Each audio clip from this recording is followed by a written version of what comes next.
Kita semuanya siap bertarung dalam persaingan global. Jangan sampai reformasi kita maknai dengan sembarangan. Kita menjadi kebablasan, memaksakan kehendak, apalagi sampai mengabaikan hak orang lain. Itu melanggar undang-undang. Semangat reformasi dan semangat kita menjadi pemenang. Bagaimana saya diperlakukan sangat tidak adil, sangat dolim, ya. Sejak awal saya membangun partai ini dari nol besar, dan tidak ada yang menemani SBY pada saat kampanye pertama pemilu legislatif di Banyuwangi, nyebrang dari Ketapang ke Gilimanuk. Hanya siapa di atas kapal? Saya, Marzuki Ali, Joni Alden Marbun, Pak Adi Toma, dan beberapa orang, tidak sampai 6-7 orang. Itu tahun berapa? 2004. Kampanye pertama di Banyuwangi, kemudian kita kampanye di Bali, kemudian kita tempat lain dan itu fakta sejarah yang nggak bisa kita lupakan. Karena anak-anak muda itu hanya bisa ngomong, tidak melihat sejarah, tidak mau belajar sejarah, menganggap kita pengkhianat. Siapa pengkhianat sebenarnya? Yang mengkhianati partai ini jadikan partai dinasti. Siapa yang berkhianat? Ini harus diketahui. Masyarakat luas harus tahu. Jadi saya sengaja hadir hari ini untuk menyampaikan itu kepada publik, bahwa ini lalu kejadiannya di Partai Demokrat. Dulu kita luar biasa sukses karena kita punya siapa? Punya Pak SBY menjadi presiden yang sangat kokoh posisinya. Presiden petahana, incumbent yang dicintai rakyat. Akhirnya bukan hanya karena Pak SBY sendiri, tetapi juga karena kerja keras seluruh kader, akhirnya Demokrat secara nasional mencapai angka 21%. Sampai dengan hari ini belum ada yang mengalahkan. Jawa Barat sendiri tadi besar. Ini bukan hanya menjadi nostalgia masalah. Mudah-mudahan kita jadikan itu sebagai peletih semangat. Saya tidak pernah takut untuk menegakkan keadilan, kejujuran, kebenaran. Apapun yang saya lawan, saya nggak ada urusan. Apa ada harapan Pak? Kalah menang, itu bukan urusan bagi saya. Tapi bagi saya adalah bagaimana saya berjuang menegakkan kebenaran ini. Tapi saya rasa ini semua hanyalah cara-cara mereka untuk melarikan isu. Mereka sudah lihat, mereka tahu bahwa rakyat semakin tahu mereka itu abal-abal. Itu KLB abal-abal, dan kemudian juga ketumnya abal-abal. Dan dia tidak berusaha untuk menjelaskan kenapa itu bukan abal-abal. Siapa yang hadir di situ? Ya, 34 ketua DPC. Ada berapa yang hadir di situ? 514 ketua DPC. Ada berapa yang hadir di situ? Nah, itu mereka tidak berusaha untuk menjelaskan, tapi sekarang berusaha membungkam saya dan kami kawan-kawan di Partai Demokrat yang asli, yang sejati, untuk ditakut-takuti, diancam, mau dipolisikan segala macam.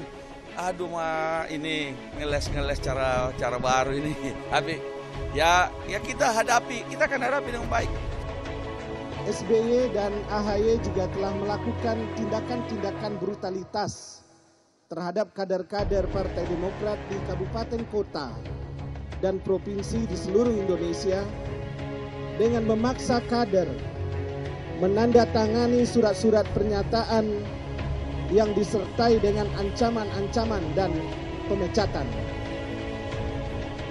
Pernyataan dan cara-cara yang tidak bertanggung jawab tersebut sungguh telah menimbulkan kegaduhan dan keresahan di tengah-tengah masyarakat kita. Sebetulnya menggelikan menggunakan sebuah status yang bukan miliknya. Saya sendiri kehilangan kata-kata untuk mengomentari sesuatu yang sangat buruk dan memalukan itu, tetapi ya tentu saya sih ingin fokus ya. Mari kita sama-sama mendoakan. Apa yang mau didamaikan? Saya dikhianati, saya difitnah, saya dipecat tanpa proses, saya dilaporkan sebagai perbuatan melawan itu. Apa yang mau didamaikan? Kira-kira apa yang mau didamaikan?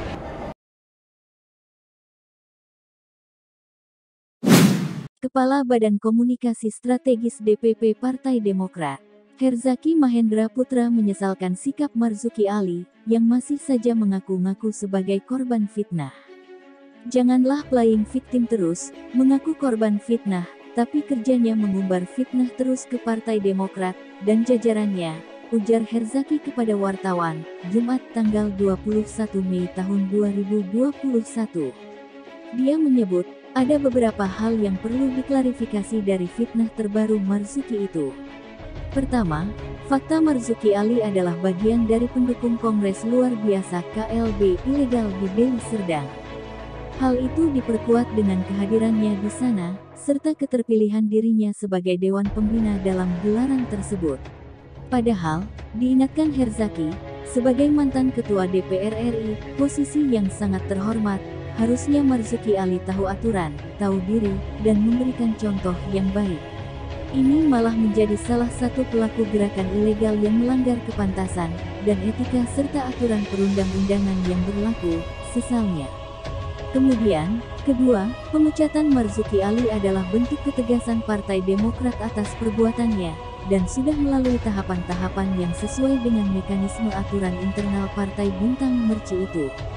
Pemecatan para pelaku gerakan pengambilalihan kekuasaan GPK-PD itu juga disebut Herzaki merupakan aspirasi dari bawah, khususnya DPC dan DPD.